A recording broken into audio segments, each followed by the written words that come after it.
Assalamualaikum warahmatullahi wabarakatuh.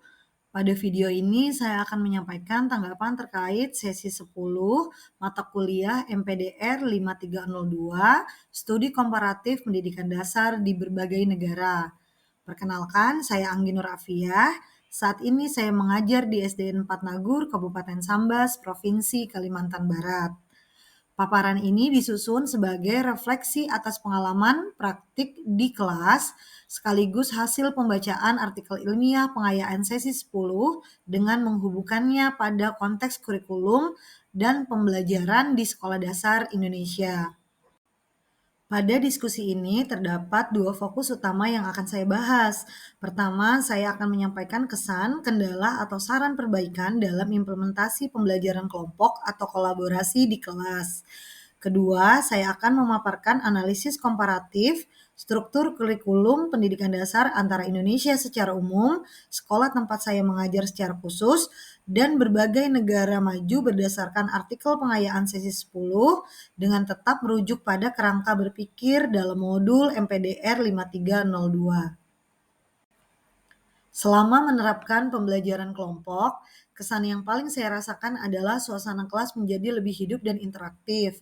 Anak-anak terlihat lebih berani menyampaikan pendapat, belajar mendengarkan temannya, dan juga bekerja sama menyelesaikan tugas. Siswa yang biasanya pasif saat pembelajaran satu arah justru mulai menunjukkan kepercayaan diri ketika berada dalam kelompok kecil. Hubungan antar siswa yang terasa lebih hangat karena mereka belajar saling menghargai perbedaan ide dan juga cara berpikir. Di balik dampak positif tersebut, pembelajaran kelompok juga menghadirkan sejumlah tantangan. Masih terdapat kecenderungan beberapa siswa yang mendominasi, sementara anggota lainnya cenderung pasif. Perbedaan kemampuan komunikasi dan juga regulasi emosi juga memengaruhi dinamika kelompok.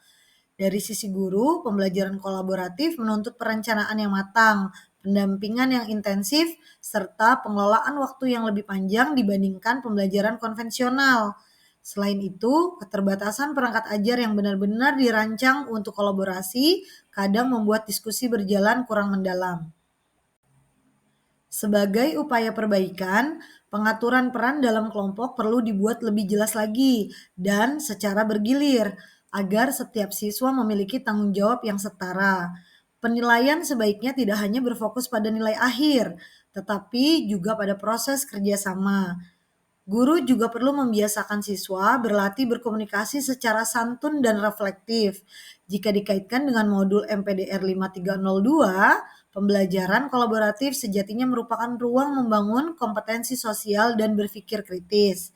Sehingga refleksi singkat setelah kerja kelompok menjadi bagian penting untuk menumbuhkan budaya belajar bersama.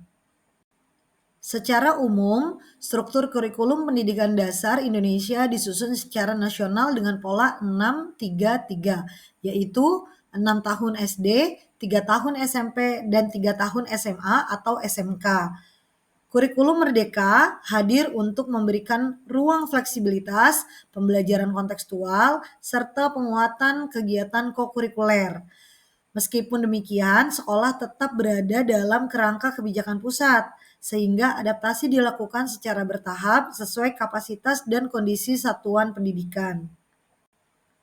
Di SDN 4 Nagur, sekolah saya, struktur kurikulum diterapkan dengan pembelajaran mata pelajaran yang sudah terpisah di seluruh jenjang kelas.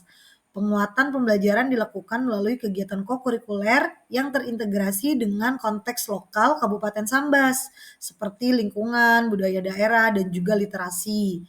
Pembelajaran kolaboratif mulai diterapkan secara bertahap, menyesuaikan kesiapan siswa, guru, serta sarana prasarana yang tersedia di sekolah. Artikel pengayaan sesi 10 menunjukkan bahwa negara maju dalam kelompok OECD menempatkan kesetaraan pendidikan sebagai prinsip utama. Kurikulum dirancang fleksibel, memberikan kepercayaan besar pada guru, serta menekankan pembelajaran kolaboratif dan pemecahan masalah kontekstual. Struktur kurikulum lebih dipandang sebagai alat menjamin pemerataan kualitas belajar, bukan sebagai instrumen kompetisi antar siswa. Finlandia menempatkan kurikulum sebagai kerangka umum yang lentur. dengan pendekatan lintas disiplin dan juga kepercayaan tinggi kepada guru.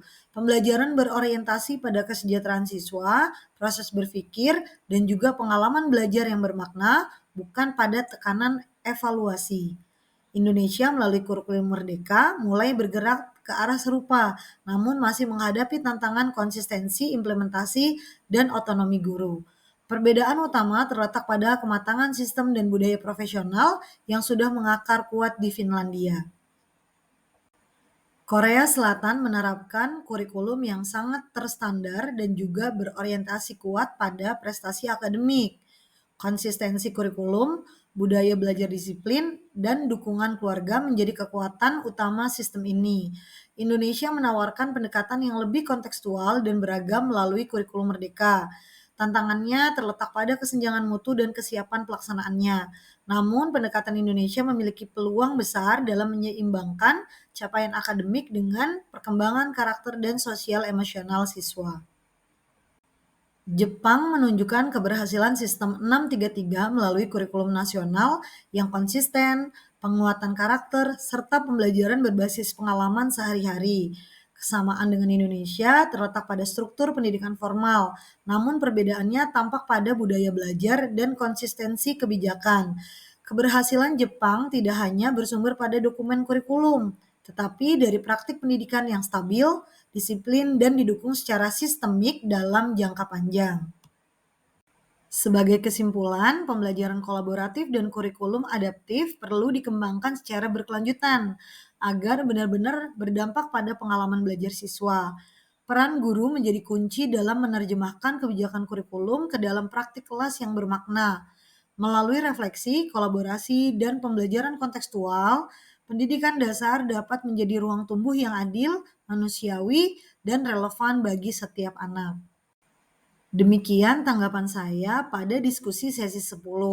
Terima kasih. Wassalamualaikum warahmatullahi wabarakatuh.